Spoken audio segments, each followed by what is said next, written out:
Bom dia a todos. Estamos aqui para o segundo dia da reunião do PMO de fevereiro de 2022. Meu nome é Thiago, vou conduzir vocês ao longo dessa manhã. A reunião de hoje constará de compartilhar o conteúdo com vocês. A reunião de hoje será composta de basicamente 4 sessões, 4 apresentações divididas em 3 sessões. A primeira delas, a gente vai ter uma apresentação aqui do nosso colega Felipe Tristman sobre o início do GT de representação de cenários hidrológicos no CT PMO-PDD. Na sequência, teremos a previsão de afluência de curto prazo para fevereiro e março. Faremos um intervalo. Na volta do intervalo, responderemos perguntas e apresentaremos os resultados do PMO. Após a apresentação dos resultados do PMO, faremos um último intervalo e a leitura da ata da reunião, na sequência com o nosso encerramento. Agradeço a presença de todos. Eu peço a palavra aqui para o nosso colega Felipe Tristman para fazer a apresentação sobre o GT e representação de cenários. Por favor, Felipe. Obrigado, Thiago.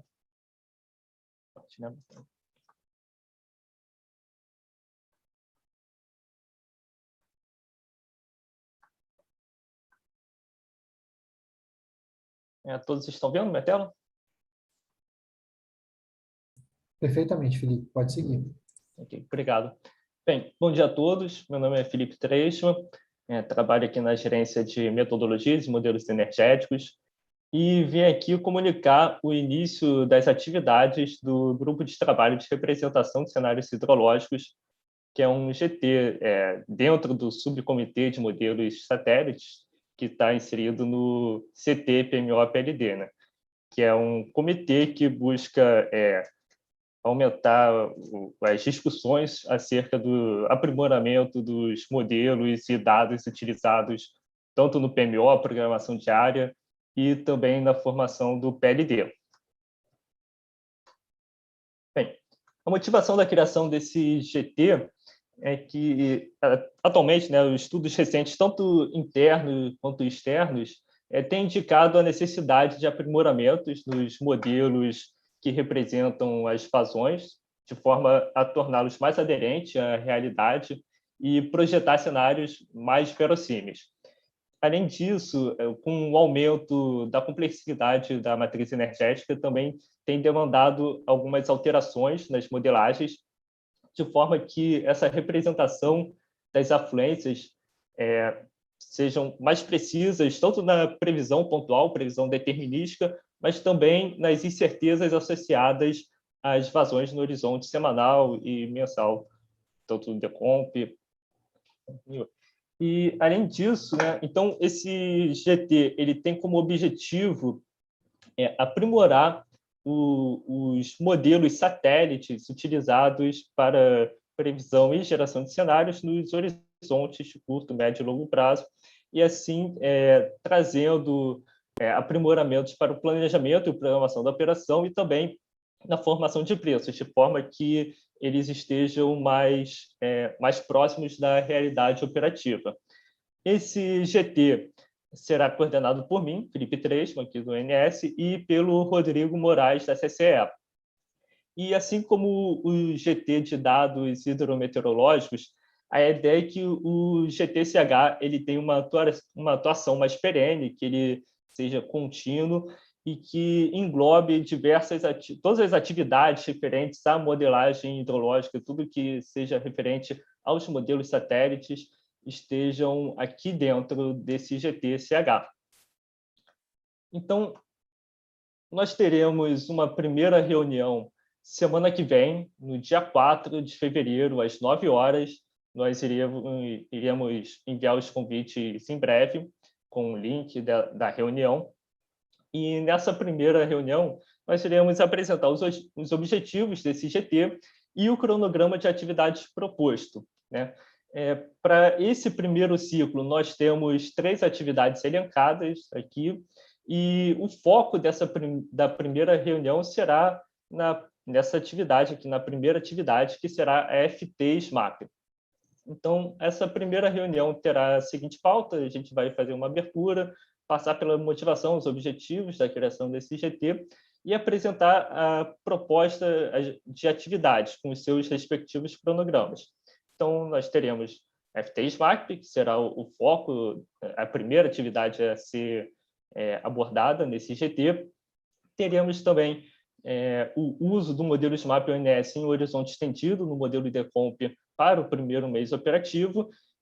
Seria o antigo GT SMAP, que se encerrou no ano passado, né, que levou o uso do modelo SMAP até a segunda semana operativa. Agora, o GT SMAP ele virou uma atividade dentro desse grande GT aqui, que é o GT-SH. Além disso, teremos uma terceira atividade, que será a avaliação de modelos para a geração de cenários de afluências. E o foco dessa primeira reunião será aqui justamente na FT-SMAP, onde a gente vai apresentar a motivação, as modificações que foram realizadas na nova versão da FT, do SMAP, que a gente está levando para validação, e apresentar uma proposta de caderno de testes. E passando depois para os próximos passos, agendas e contribuição e dúvidas dos agentes. Então, com relação à FT-SMAP, que é o foco dessa primeira reunião, né? Então, a gente quer deixar claro aqui que a alteração no aplicativo, no FT-SMAP, no SMAP ONS, é somente para facilitar a execução de casos que possuam um horizonte muito extenso ou que possuam um grande número de cenários ou modelos de previsão. Atualmente, o aplicativo ele não é bem adaptado para esse tipo de rodada, então foi feita uma alteração nele de forma a tornar mais fácil esse tipo de execução. Então, ele não muda resultado nenhum, somente a possibilidade de se alterar a forma como essa informação entra para o modelo. E a gente quer deixar claro aqui também que a validação dessa nova versão do aplicativo SMAP ONS pelo GT, ela não implicará na imediata alteração da formação dos dados do deck de entrada, dos dados de entrada do deck oficial. Ok? Então, reforçando, semana que vem, dia 4 de fevereiro, às 9 horas, nossa primeira reunião do GT-SH. Em breve veremos o convite e a página será criado o espaço aqui no site do CT-PMO-PLD. Obrigado. Obrigado a você, Felipe. Na sequência, eu vou convidar aqui o Hugo Torraca para fazer a apresentação das previsões de vazões de curto prazo, fevereiro e março. Por favor, Hugo. Bom dia a todos.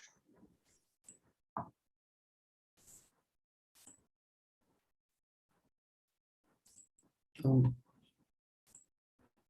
no início aqui a apresentação de previsão de inflação de cenários, agora para o PMO de fevereiro de 2022.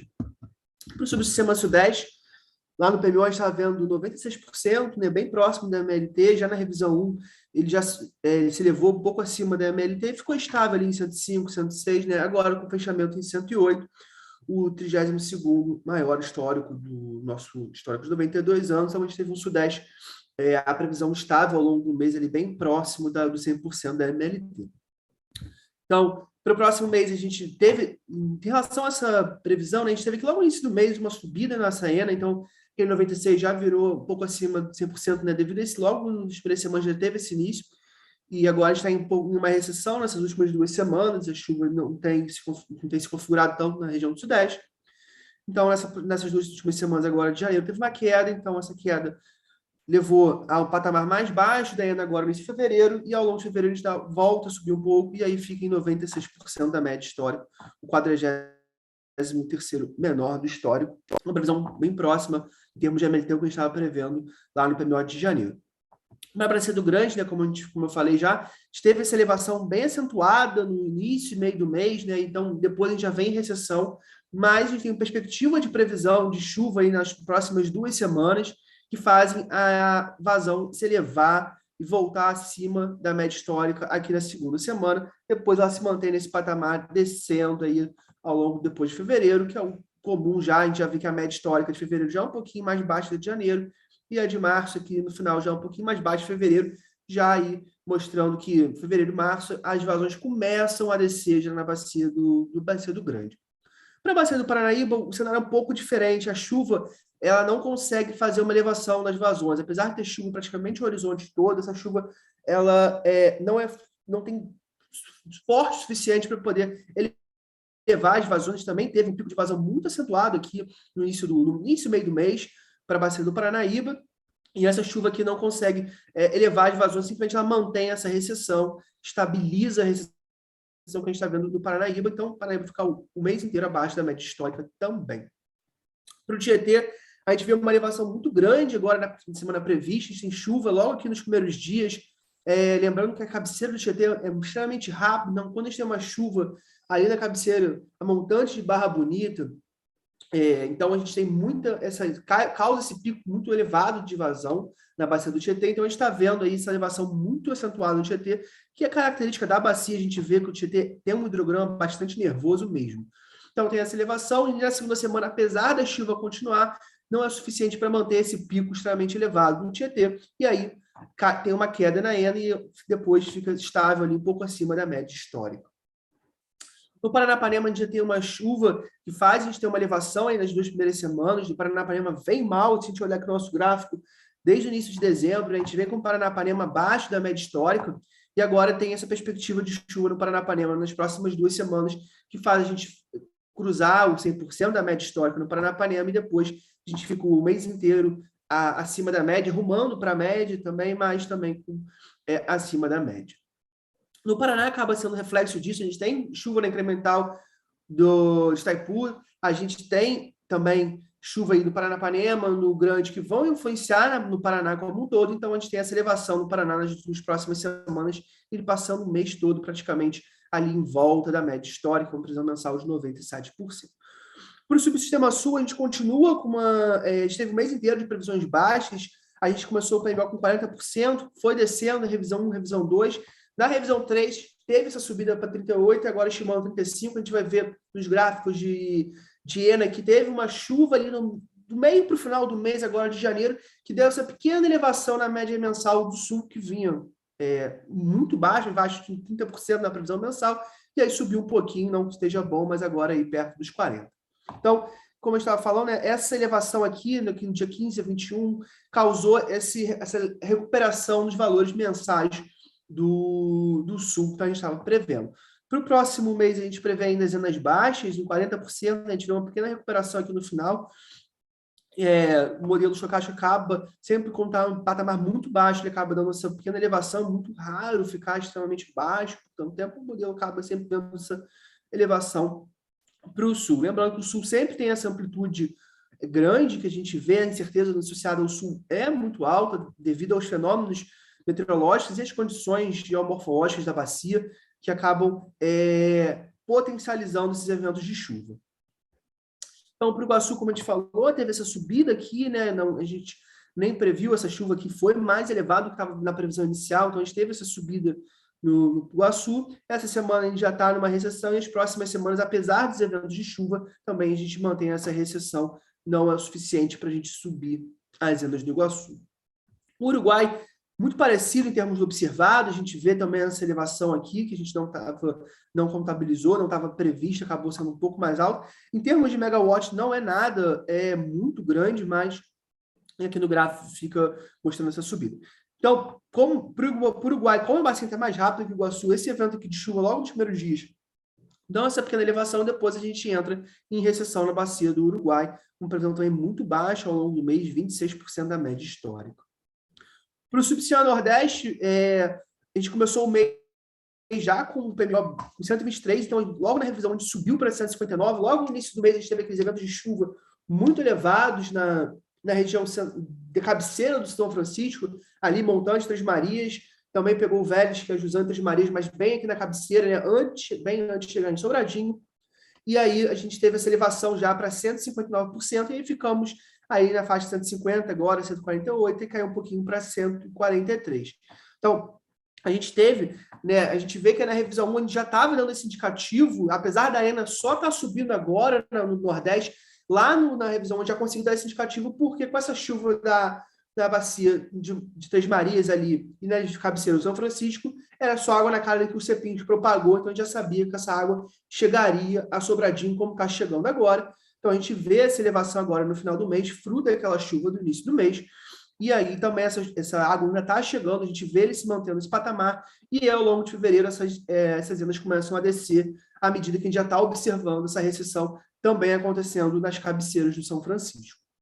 A gente teve o nono histórico, nono de fevereiro do histórico de 92 anos, teve previsto nono de fevereiro para o Nordeste, bem elevado, 167% da média histórica. Então, como a gente falou, São Francisco continua subindo, né? A gente vai ter essa subida muito fruto dessa água que já está na calha, a gente já sabe que essa água vai chegar lá em Sobradinho, então continua essa subida nessas 2 próximas semanas, depois já a recessão também a gente sabe que vai acontecer, porque já está descendo as cabeceiras, então isso essa descida das vazões já está ocorrendo na cabeceira, então vai se refletir também lá em Sobradinho.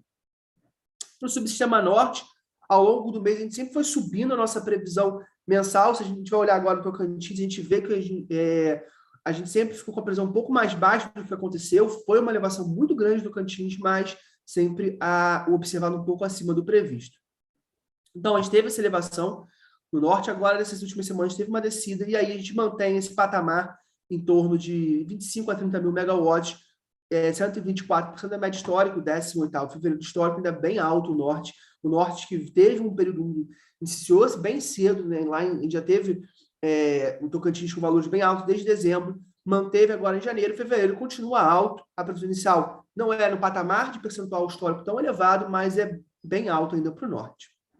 Não, como eu falei, né?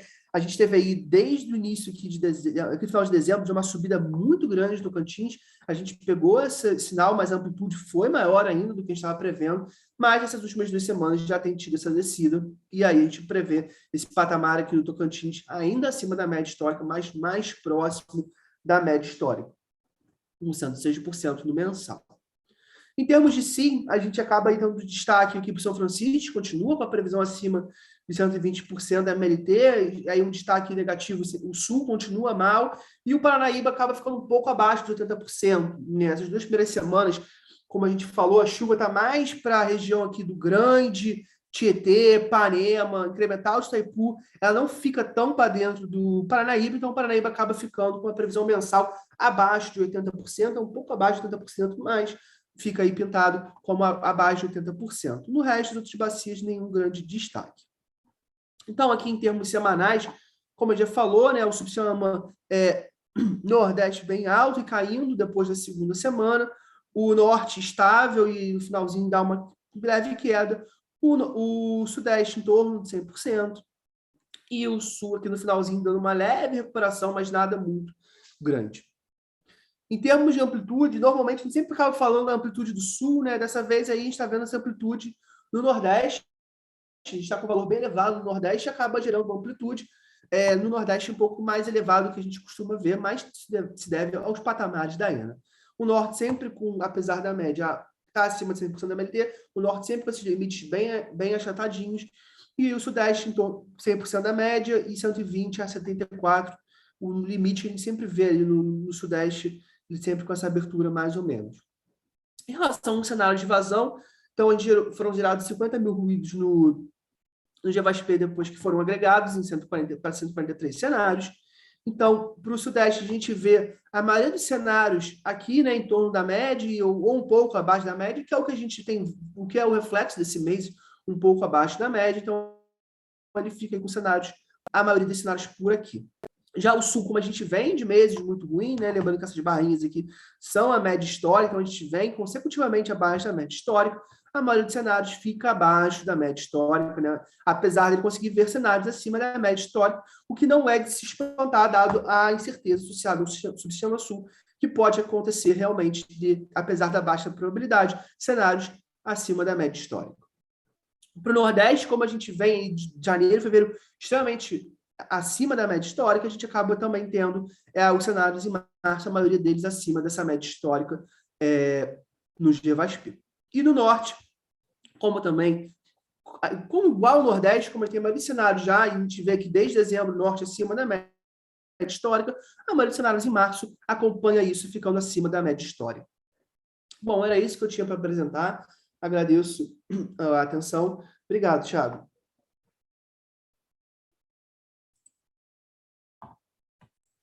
Obrigado, Hugo. Com a apresentação do Hugo, pessoal, a gente termina o nosso primeiro bloco de apresentações. A gente vai fazer um intervalo de 5 minutos. Na volta, a gente responde as perguntas que estiverem pendentes no nosso chat e iremos apresentar os resultados para o PMO de fevereiro de 2022. Muito obrigado, pessoal. Até daqui a pouco. Bom dia a todos. Agradeço a presença de vocês aqui. A gente vai dar continuidade à reunião ao segundo dia de reuniões do PMO de fevereiro de 22. A gente vai começar lendo as perguntas. A primeira delas é do Yuri Pinto, da Indra Energia. E o Yuri diz o seguinte: Bom dia. O novo CT, Representação de Cenários, tem por objetivo contar com o envolvimento dos agentes nas tomadas de decisão sobre melhorias e alterações no uso do SMAP. Por exemplo, para uso em um Novo Horizonte? Essas decisões serão tomadas por votação ou a decisão continua com o ONS/CCE, independente da opinião dos agentes? Aí eu vou pedir para o nosso colega Felipe Tristman responder. Por favor, Felipe. Obrigado, Thiago. Bom dia, Yuri. Obrigado pela pergunta. O objetivo de todos os GTs, não somente o GT Representação de Cenários Hidrológicos, é justamente contar com o envolvimento dos agentes nas tomadas de decisões. Especificamente sobre o GTCH, sobre o uso do SMAP em horizonte estendido, ele já está elencado como uma atividade que será realizada nesse primeiro ciclo, né? Quanto à segunda parte da sua pergunta, que diz respeito à votação na tomada de decisão, a opinião dos agentes é levada em consideração em todas as decisões tomadas pelo CT, mas não por votação, né? Os agentes eles dão as opiniões e elas são levadas em consideração na hora da tomada de decisão pelo NSCE. Então, o CT ele aprova ou não uma metodologia que está sendo avaliada, isso levando a opinião dos agentes, e a entrada, o timing dessa nova metodologia, forma de aplicação, isso não passa pelo CT, isso é feito posteriormente pelo ONS, sim. Mas as opiniões da gente são extremamente importantes e são levadas em conta em todas as decisões de todos os GTs. Obrigado. Obrigado você, Felipe. Na sequência, eu vou ler responder uma sequência de perguntas aqui. A primeira delas é da Tamires Batista, da Enercop Comercialização. Prezados, bom dia. Poderiam confirmar o valor para a penalidade de RHE? Não está compatível com a térmica mais cara do DEC, Chavantes. A Tamires está falando sobre o recurso de reservatórios equivalentes que a gente usa lá no Decomp. Foi um recurso que foi aprovado para utilização a partir do PMO de janeiro de 22, é um recurso aprovado pela CEPAMP, que penaliza caso os reservatórios equivalentes não alcancem determinados níveis pré-estabelecidos. Então, foi implementado nesse caso, se for violado, é aplicada uma penalidade no modelo. Essa penalidade ela tem um critério de reajuste que a gente vem aplicando. Aí, Tamires, eu vou mostrar para você aqui qual o critério que a gente adota. Esse foi o critério aprovado pela CEPAMP. Se você for na documentação da CEPAMP, você vai visualizar esse critério lá, sim. Só um segundinho que eu vou compartilhar minha tela aqui para a gente visualizar isso. Só um segundinho, gente, que aí eu compartilho a tela para a Tamires e ela vai poder, e a gente vai conseguir tirar essa dúvida dela. Vamos lá. O valor da penalidade, o CVU mais caro é Chavantes, ao valor de R$ 2.629,58. A penalidade é o primeiro múltiplo de 10 maior do que esse CVU da térmica mais cara multiplicado por 1,005. Aqui a gente tem na calculadora o resultado dessa multiplicação dá 2.642,73 e o próximo múltiplo de 10 é 2.650. Então, Tamires, é só lembrar que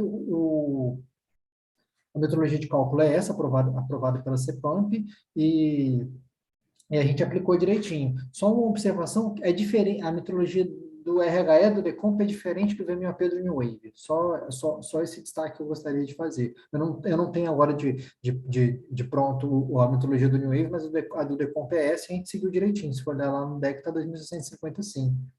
Eu vou só de compartilhar minha tela, pessoal. Só um segundinho.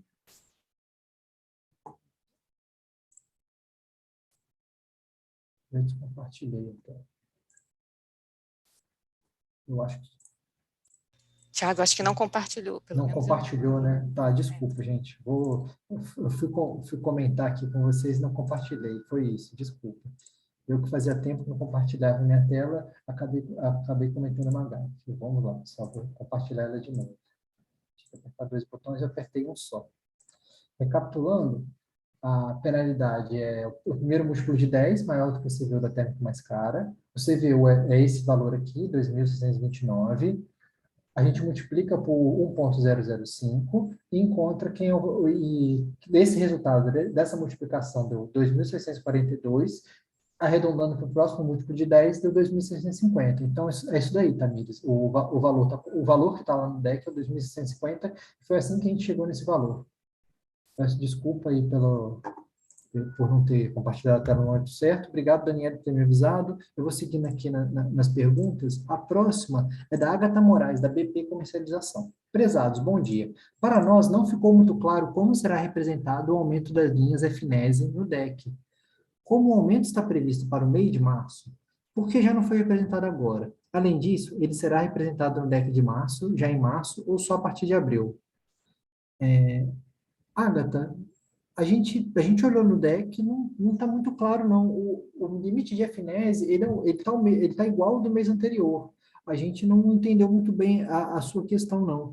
O que a gente observou no deck, o limite de FNES, ele é o mesmo, o mês passado foi o mesmo valor, esse mês também está o mesmo valor, que é 3.800, nos patamares de pesado e média, e 3.200 no patamar de leve. A gente não entendeu muito bem qual esse aumento que você estava visualizando, não. Se você puder dar mais detalhes para a gente de qual seria esse aumento que você identificou, que a gente consegue responder. De repente, se você mandar agora, a gente consegue buscar essa informação para responder ainda no dia de hoje. Se não, a gente pede para você encaminhar por e-mail para a nossa central lá, relacionamento.agentes@ns.org.br, que a gente vai responder por lá, se não tiver tempo de responder hoje. Na sequência, eu tenho duas perguntas do Alessandro Dutra. Eu vou lê-las em conjunto. Bom dia. Pela previsão de ENA do Norte e Nordeste, continuarão com exportação elevada para o Sudeste e Centro-Oeste. Qual será a expectativa do ONS quanto à recuperação da energia armazenada do Sudeste? Espera-se algum impacto na geração térmica em fevereiro? Complementando, haverá alguma flexibilização em relação ao critério N-1? Olha, Alessandro, todos esses... Hoje em janeiro a gente está com uma exportação muito grande do Norte e Nordeste, também um despacho elevado do Sudeste e Centro-Oeste para a recuperação do reservatório equivalente do Sudeste e Centro-Oeste.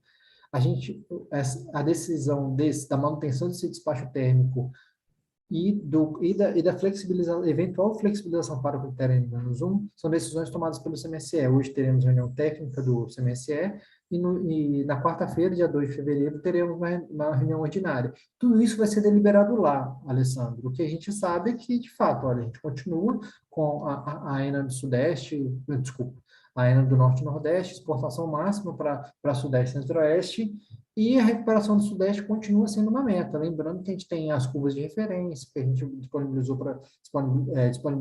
no final do ano passado para todos, para terem referência de qual... A gente está abaixo ainda das curvas de referência. Se a gente for olhar a curva de referência mais elevada, ela teria agora para o final desse mês cerca de 42%, a gente ainda não está nesse nível ainda do Sudeste e Centro-Oeste, mas isso, só que para saber qual vai ser o despacho térmico efetivo e qual vai ser o critério o critério de segurança, isso tudo vai ser uma decisão tomada pelo CMSE. E a gente pede para vocês aguardarem, tanto até o final do dia de hoje, se tiver alguma deliberação do grupo técnico, ou até quarta-feira, que vai ter a reunião ordinária do grupo de executivos. E obrigado, Alessandro, pela pergunta. Na sequência, tem uma pergunta aqui do Álvaro França, da Polo Energia. Bom dia. Foi solicitado no PMO de novembro de 2020 a disponibilização dos valores de chuva observada histórica das bacias do SMAP, que ainda não constavam no arquivo disponibilizado no dia 6/11 no Sintec. Foi solicitado também a relação de pontos de grade para a replicação dos valores de chuva observada nos arquivos PSAT. Alguns PMOs depois, essa mesma solicitação foi refeita. Em ambas as ocasiões, foi dito que o ONS estava estudando a forma de fazer essa disponibilização. Esses dados ainda serão disponibilizados? Obrigado. Vou convidar o Hugo para responder a pergunta do Álvaro França. Por favor, Hugo. Bom dia, Álvaro. Em relação à questão da chuva histórica, a gente está acabando de fechar até o ano 2020, ela deve estar disponibilizada. Em relação aos dados em pontos de grade, a gente está estudando, não tem prazo para dar para você, lembrando que isso não impacta em nenhuma forma a transparência do processo, então a gente vai trabalhar nisso, mas infelizmente a gente não pode dar um tempo preciso. Mas em relação à questão da chuva histórica, a gente deve estar liberando essa semana ou na próxima a chuva até 2020, está acabando de consolidar a chuva para todos os aproveitamentos que tem o SMAP atualmente. Obrigado, Thiago. Obrigado você, Hugo. Agora, na sequência, a gente vai fazer a nossa apresentação dos resultados do Decomp para o PMO de fevereiro de 22. Vou pedir para a Daniele Andrade fazer essa apresentação. Por favor, Daniele. Bom dia, Thiago. Bom dia a todos que estão acompanhando essa reunião. Eu estou compartilhando aqui a minha tela. Eu acho que já foi, né, Thiago? Já sim, Daniele, a gente está visualizando perfeitamente. Ok.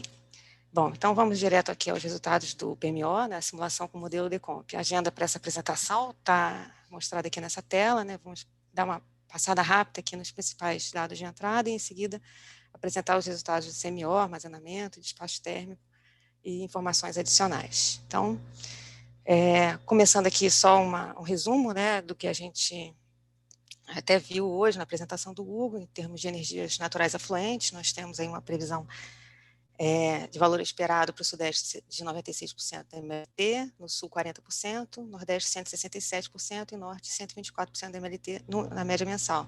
E dando um destaque aqui para a primeira semana, são esses valores apresentados aqui na primeira coluna, né? Em relação à previsão de carga, nós temos uma expectativa de carga de cerca de 75 gigawatts no mês de fevereiro. Também já foi apresentada, né, na reunião de ontem, então é só um resumo aqui para vocês ficarem aqui como referência.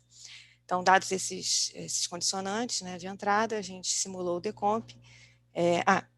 Também trazendo aqui apenas para uma repetição que já foi apresentado ontem na apresentação do Lucas, né?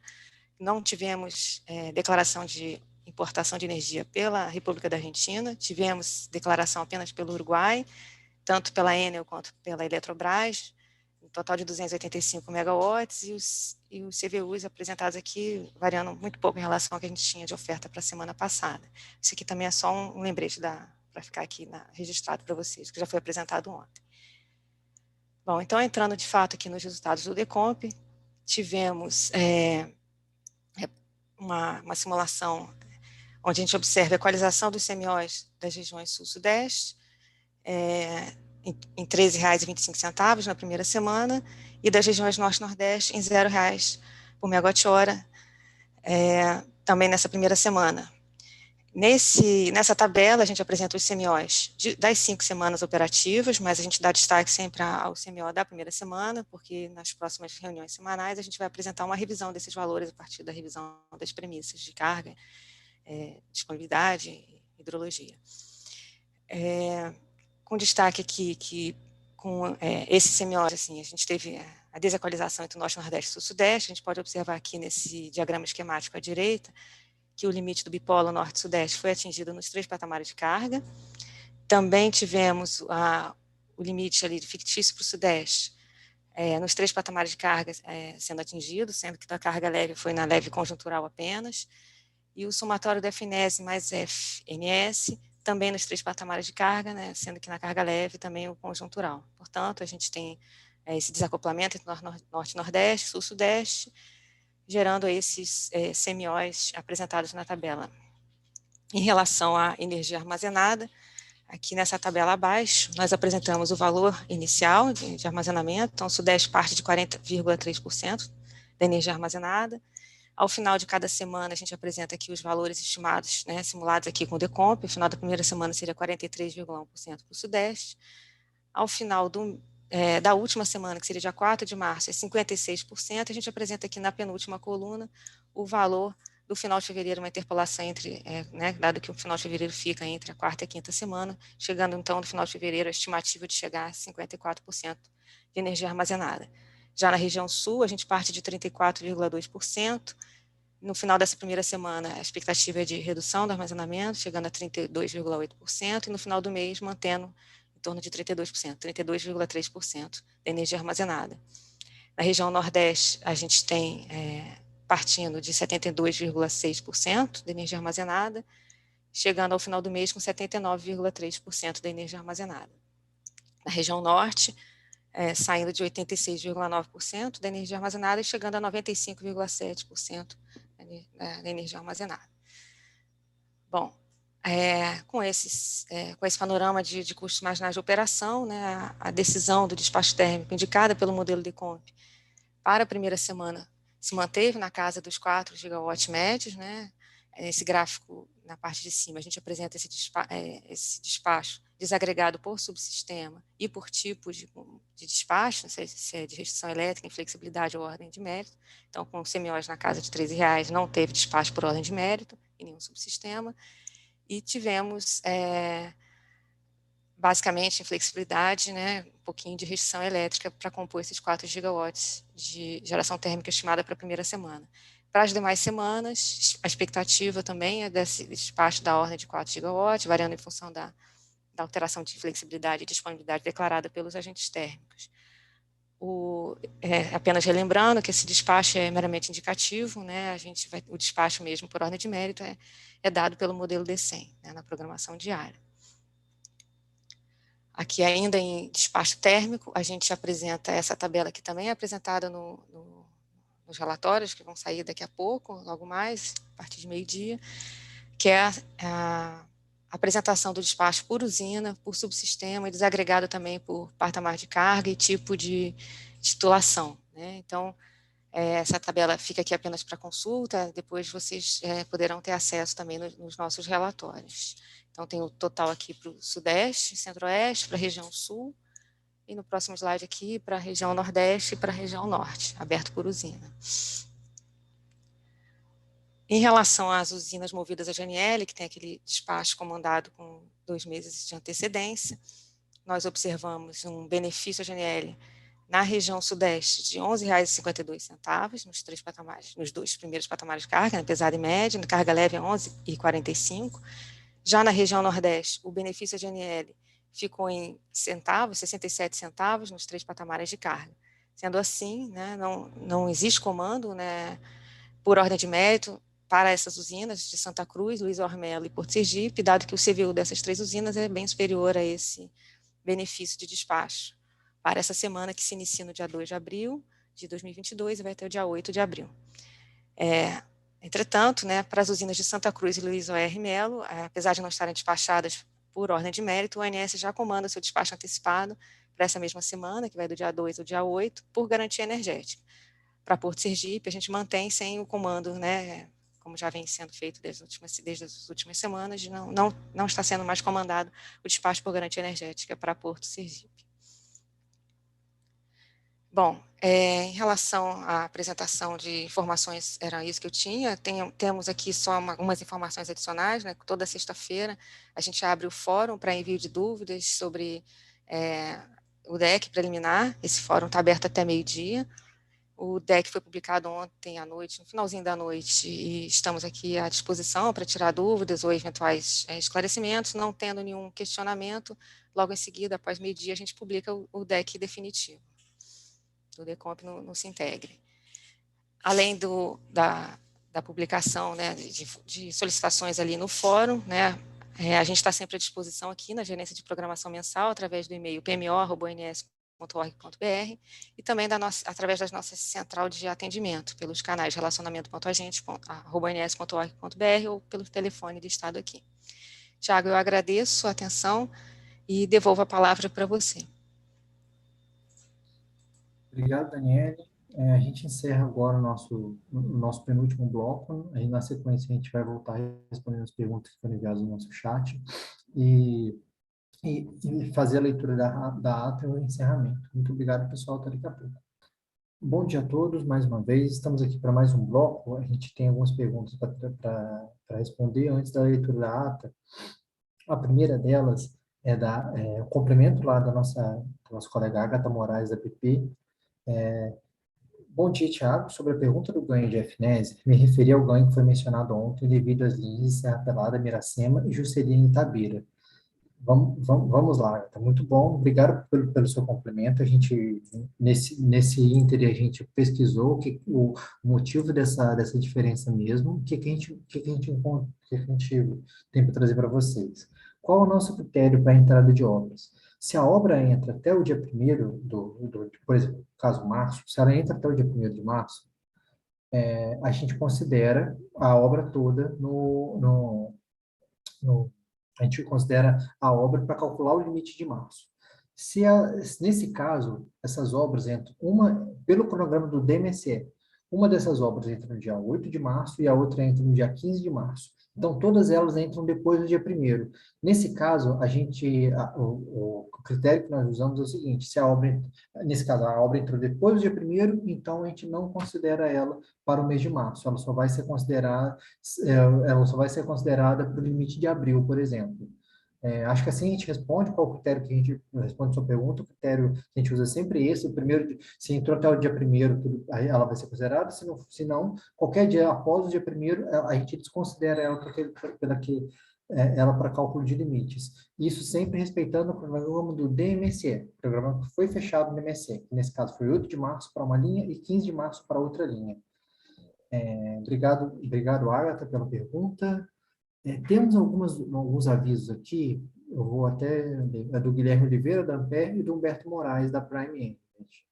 Ambos falaram sobre instabilidade no Sintegre. A gente reportou essa instabilidade no Sintegre. Também tem outros sistemas que a gente está identificando alguma instabilidade. Reportamos para a nossa equipe de TI. Eles estão dando prioridade nisso para regularizar o acesso a esses sistemas o mais rápido possível. A gente vai pedir para qualquer dúvida, qualquer questão emergencial, entrar em contato conosco para o e-mail pmo@ons.org.br. A gente está tendo acesso normal, contínuo a esse e-mail, a gente está monitorando essa caixa. Qualquer coisa que vocês tiverem, qualquer urgência, qualquer necessidade, por favor, envie um e-mail para essa caixa que a gente vai atender prontamente. Ela está funcionando normalmente. Tem mais uma pergunta do Jonathan Sanches. Jonathan, sua pergunta a gente tá investigando aqui. Depois a gente vai responder assim que a gente tiver a resposta para ela. Eu espero para você aguardar um pouquinho. Agora a gente vai fazer a leitura da ata e nesse ínterim, Jonathan, a gente vai buscar a resposta para sua pergunta. Mas vamos fazer a leitura da ata para a gente dar sequência à agenda do nosso PMO de hoje. Vou compartilhar minha tela para a gente fazer a leitura da ata. Vamos lá, pessoal. Ata da reunião do PMO, fevereiro de 2022. Data, dias 27 e 28 de janeiro de 2022. Deixa eu até ajustar aqui. Transmissão online pelo site do ONS em virtude da pandemia do Covid-19. Programa mensal de operação, fevereiro de 2022. Desenvolvimento da reunião do dia 27 de janeiro. As seguintes apresentações foram realizadas: pela Câmara de Comercialização de Energia, CCE, restrições enquadradas à previsibilidade para o cálculo do PLD, pela Gerência Executiva de Planejamento Energético, PE, os dados de entrada do modelo NewWave para o mês de fevereiro de 2022 para a elaboração do PMO do referido mês. Comunicação de início do GT Representação de Cenários Hidrológicos no CT PMO-PLD. Acompanhamento e previsão de carga. A Gerência de Previsão de Carga, PEC, iniciou sua apresentação mostrando um panorama dos indicadores econômicos, destacando a queda pelo 6º mês consecutivo do Índice de Confiança da Indústria, ICI, do FGV Híbrido. Ressaltou que o resultado de janeiro veio puxado pelas incertezas em decorrência do aumento nos casos de Covid-19, que tem levado a reduções do quadro de funcionários e ampliação das restrições em países que sentiram o recrudescimento da pandemia, comprometendo tanto as perspectivas sobre o ritmo da atividade produtiva quanto sobre a evolução da demanda. Esses fatores, somados à ocorrência de chuvas, acompanhadas de temperaturas mais amenas durante as 2 primeiras semanas do mês, também colaboraram para a redução da carga em janeiro de 2022, inferior à prevista para o período. Em seguida, foi apresentado o acompanhamento da carga verificada ao longo dos últimos anos. Para o ano de 2022, foram apresentadas por subsistemas as estimativas de fechamento do mês de janeiro com base nos valores verificados nos 24 primeiros dias e mais a previsão para os dias restantes. Além dos valores verificados estimados para o mês em curso, foram apresentadas também as respectivas taxas de crescimento em relação ao mês-ano anterior. Além disso, foram ressaltados os principais destaques meteorológicos que vêm impactando o comportamento da carga no período.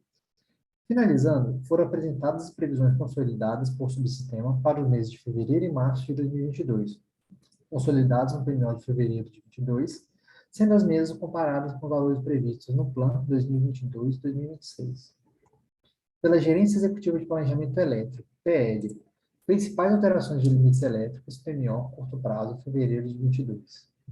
Pela Gerência Executiva de Programação, PR, pontos de destaque da operação eletroenergética do SIM no mês de janeiro de 2022, os dados de entrada do modelo DECOMP para o mês de fevereiro de 2022, para elaboração do PMO do referido mês, acompanhamento do modelo DECEM na programação diária. Meteorologia e Hidrologia, 27 de janeiro de 2022. A Gerência de Recursos Hídricos e Meteorologia apresentou a previsão hidrometeorológica e análise das condições climáticas.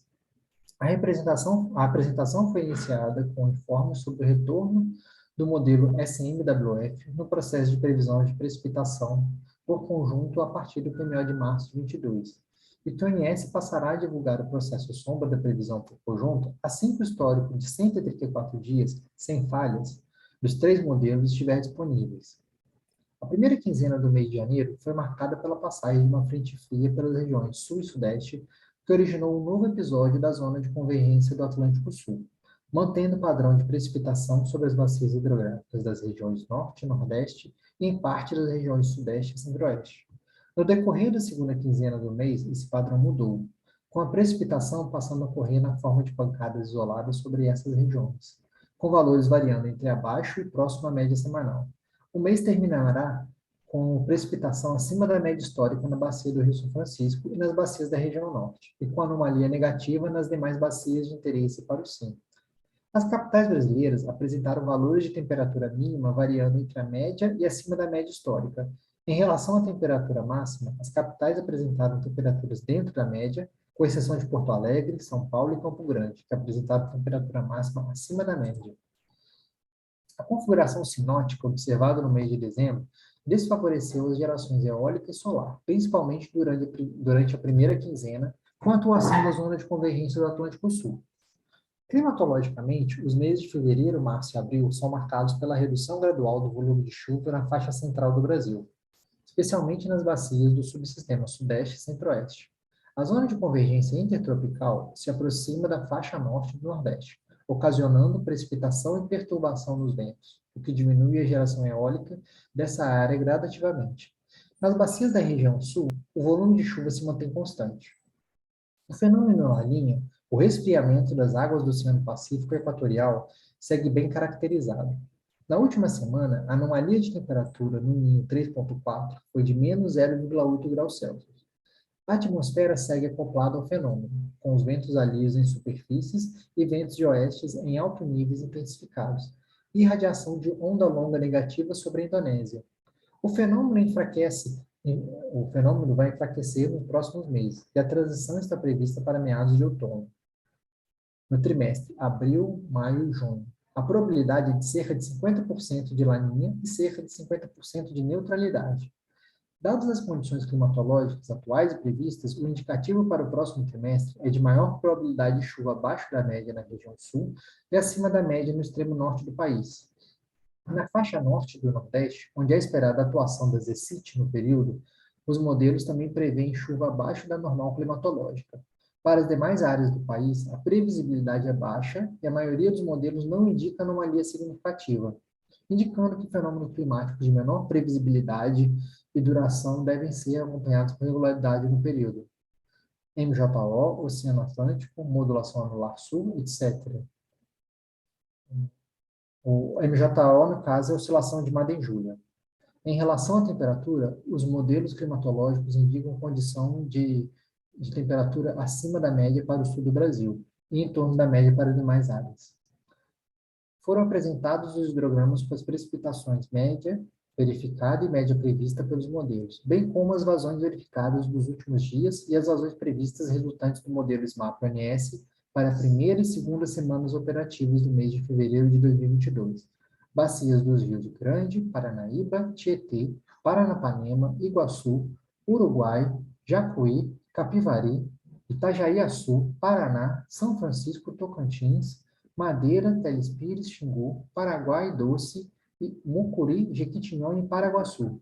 O ONS também apresentou os resultados dos cenários de vazões de longo prazo, obtidos com o modelo SMAP-ONS, a partir da utilização da chuva histórica, 2006 a 2021, e da previsão de precipitação do modelo SMWF estendido.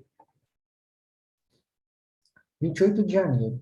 Também foi apresentado o desempenho da previsão de vazões do mês de janeiro de 2022 para cada um dos subsistemas, sempre comparando o valor previsto no PMO e revisões com o valor estimado para o fechamento do mês. Posteriormente, foi apresentada a previsão de vazões para o mês de fevereiro de 2022 para todos os subsistemas, sendo detalhada a evolução das vazões em bacias dos rios Grande, Paranaíba, Paranapanema, Paraná, Iguaçu, Uruguai, São Francisco e Tocantins. Destaca-se na previsão da ENA mensal que o subsistema Nordeste, 167%, apresenta a MLT bem acima da média histórica, enquanto o subsistema Sudeste, 96%, e Norte, 124%, apresentam ENAs próximas à MLT, e o subsistema Sul, 40%, se apresenta bem abaixo da média histórica. Para o mês de março de 2022, os cenários gerados foram agregados em 143 aberturas. Para o subsistema Sudeste, 84% dos cenários gerados apresentam ENA entre 70% e 110% da MLT. Para o subsistema Sul, 64,6% dos cenários gerados apresentam ENA abaixo de 70% da MLT. Para o subsistema Nordeste, 95,2% dos cenários gerados apresentam ENA maior do que 90% da MLT. Para o subsistema Norte, 99,3% dos cenários gerados apresentam ENA acima de 90% do MLT. Assuntos gerais. Como de costume, a gente faz somente a leitura do primeiro parágrafo dos assuntos gerais, sendo que os demais temas eles são recorrentes aqui, a gente mantém ele no trecho de assuntos gerais. O representante da Eletrobras informou que a potência contratada pela Eletrobras com a Itaipu para o mês de fevereiro de 2022 para o sistema brasileiro é de 9.935 megawatts. Assim, a gente finaliza a nossa leitura da ata. A gente não vai encerrar a reunião exatamente agora, por conta de uma pergunta que ainda ficou pendente. Eu vou pedir para vocês um intervalinho de 5 minutos, que a gente vai se reunir aqui, mais uma vez, até atualizar a nossa sessão de perguntas, para verificar se tem mais alguma pergunta pendente no nosso chat. E na volta a gente responde a pergunta que ficou pendente e finaliza a nossa reunião de hoje. Muito obrigado, pessoal. A gente se vê daqui a 5 minutos. Bom dia a todos. Estamos agora no nosso último bloco. A gente vai responder 2 últimas perguntas que ficaram pendentes aqui no nosso chat. A primeira delas que a gente vai responder é da Thalita Dias, da XP Comercialização. Bom dia. Poderiam mostrar os resultados da projeção de AR do DECOMP para o HF Furnas? E baseado nisso, estão pensando em realizar alguma análise com a possibilidade de bater 70% de reservatório ainda durante o mês de fevereiro? Vamos lá, Thalita, eu vou compartilhar minha tela, que está aqui para atender o seu pedido. Olha, Thalita, se vocês também têm acesso, o relatório de Furnas aqui, esse aqui é o sumário, a gente trouxe aqui a tela do arquivo sumário.rv0 do DECOMP. Aqui a gente tem um detalhamento da previsão de nível dos reservatórios ao final de cada semana operativa de fevereiro. A gente observa que na semana 3, ele chega no nível de 70,1, ultrapassa aquela referência assim. E nesse caso específico, Thalita, o que está regulamentado para nós fazermos? Diferente do São Francisco, que está previsto lá na resolução, que deve ser feita uma projeção, uma simulação, para se identificar qual vai ser o nível no final do mês para definir os limites, isso não foi previsto para o caso de Furnas. Não está prevista essa projeção para tomada de decisão de qual vai ser a defluência máxima, o limite de defluência mínimo e máximo, e portanto pela resolução a gente não pode considerar essa projeção. E de fato, o que vai ser feito de fato é o mesmo caso de Tumbiara, como foi feito no ano passado. no momento que o tempo real, no acompanhamento de tempo real de curto prazo, a gente identificar que a usina ultrapassou esse limite, aí vamos entrar em contato com a gente, provavelmente vai entrar em contato com ele solicitando o cancelamento do FSAR, que limita a defluência máxima de Furnas, e a partir daí a gente não vai considerar mais aquela defluência. Isso é o que está previsto de fazermos. Tal qual foi feito com o Tumbiara. Tumbiara ultrapassou 40%, entrando em contato com a gente, ele alterou, ele cancelou aquele FSAR e emitiu um novo FSAR com um novo limite de defluência. O tratamento vai ser o mesmo, a gente não pode usar essa simulação do DECOMP para tomar essa decisão, a gente tem que acompanhar o que está sendo feito no tempo real. Obrigado, Thalita, pela pergunta, espero ter atendido corretamente. Tem uma outra pergunta que ficou pendente, que é do Jonathan Sanches, da Indra Energia. Bom dia. Sobre a OHE Miranda, no arquivo modif do New-Wave, a vazão defluente mínima em fevereiro está em 135 metros cúbicos por segundo. E a partir de março, 42.